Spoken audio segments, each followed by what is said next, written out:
Ben voilà, je vais vous présenter notre outil, notre porte-outil qu'on a acheté il y a 2 ans et demi au conservatoire sur des programmes live. En présentant l'outil ramasseur. Il n'y a rien de novateur dans l'outil en lui-même, c'est plutôt l'outil adapté au porte-outil qui est un peu novateur. Pour l'instant, on a cet outil ramasseur. On a un broyeur à marteau fixe sur axe vertical type forestier. Alors, ce qui est intéressant dans ce porte-outil, c'est qu'il est très léger. En fait, en vrai, ça fait 1,2 tonne avec des chenilles très larges qui font dans les 20-25 de large sur presque 1,20 m, 1,30 m de long. Donc en fait, en portant, c'est moins qu'un homme de 80 kg au sol, quoi. C'est un outil qui est très maniable, qui est télécommandé. Donc un opérateur seul peut très bien se débrouiller toute la journée tout seul. On est en autonomie complète, quoi. Et puis bon, ce qui est génial aussi, c'est voilà, la rapidité de l'outil. C'est facile à mettre en œuvre. La télécommande, c'est un peu comme un jeu vidéo. Voilà, mais ça se prend assez vite en main. Au début, on a un peu de mal. C'est pas comme un outil qu'on conduit, on est dessus, on voit toutes les commandes. Là, voilà, on est fixé sur une télécommande. Il faut en même temps regarder l'outil, la télécommande. Et au bout d'un bout de temps, on l'oublie la télécommande et puis ça va vite, quoi. Là, c'est un outil qui peut aller dans des très fortes pentes jusqu'à 45%. Donc c'est quand même important. Et on peut faire vraiment des boulots qui sont inaccessibles en tracteur, difficiles en humain, possible, mais difficiles. Et là, on a un outil qui est intermédiaire. On a déjà essayé l'outil dans des endroits très mouillés. Voilà, par rapport au tracteur qu'on a qui se plante, sur les essais qu'on a fait, on ne l'a pas encore planté, ça peut arriver. De toute façon, un outil d'1,2 tonne, c'est toujours plus simple à sortir qu'un tracteur de 4 ou 5 tonnes. Là, on a souvent des petits bosquets, donc voilà, c'est pas large, ça fait 1,50 m, on peut se faufiler entre les arbres, entre les haies. Ça, c'est hyper pratique, on peut descendre des petits talus, on peut descendre des fossés. Voilà, c'est plus polyvalent qu'on aurait sur un tracteur, quoi. Voilà. On fait des marais tufeux, là on est sur un site halophile. Voilà, on va faire des pelouses calcaires aussi, on peut tout faire.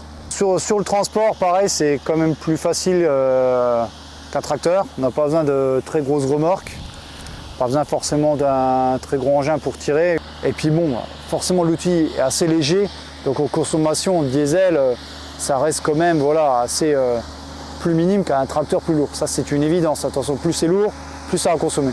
Ce qui est intéressant, c'est ça. Léger, faible consommation, assez facile à prendre en main, maniable. Et pour un résultat, je pense qu'il est quand même, voilà. Je vois peu d'inconvénients sur ce porte-engin, c'est-à-dire peut-être la garde au sol. Effectivement, la garde au sol est très très basse, mais c'est induit parce que voilà, c'est un outil pour pouvoir travailler dans des fortes pentes. Donc le centre de gravité est très bas, tout le poids est bas, sauf que vous avez une garde au sol très petite. Voilà, c'est qu'un plateau en dessous. À mon avis, une fois que c'est collé au fond d'un marais, je pense que ça peut être assez rigolo à sortir, hein. Mais ça va, on n'a pas eu encore ce problème-là. Je dirais qu'on a injecté sur 2 ans et demi de travaux, on est quand même à 12 000 €, je pense, d'entretien du robot. Ça peut compter un entretien normal du robot, quand même 4-5 000 balles, hein.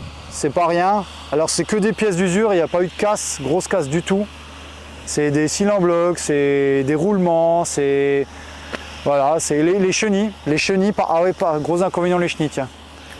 Et les chenilles n'ont même pas fait 300 heures. Ce qui est vraiment pas cool parce que normalement ça doit faire plus de 1000 heures. Donc la paire de chenilles, c'est de souvenir, ça doit être 4000 balles. Elles étaient toutes craquelées, le plastique était bouffé. Ça par contre, c'est un vrai inconvénient. Prévoir un bon budget d'entretien, voilà. Puis faire attention.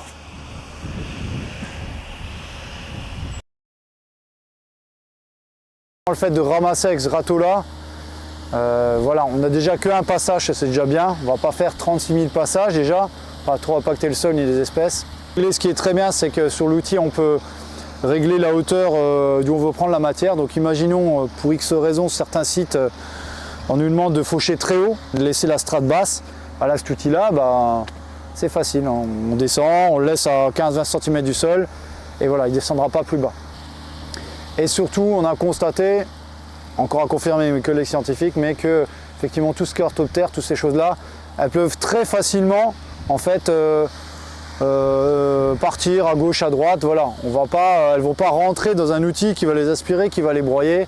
C'est un râteau qui tourne sur lui-même avec des dents souples. Même si peut-être une grenouille, un crapaud, quelque chose serait dedans, il aurait toutes ses chances de s'en sortir, on va dire. Donc ça, voilà, c'est aussi une plus-value, c'est quelque chose d'intéressant qu'il faut considérer dans notre métier. Donc ça, c'est vraiment bien.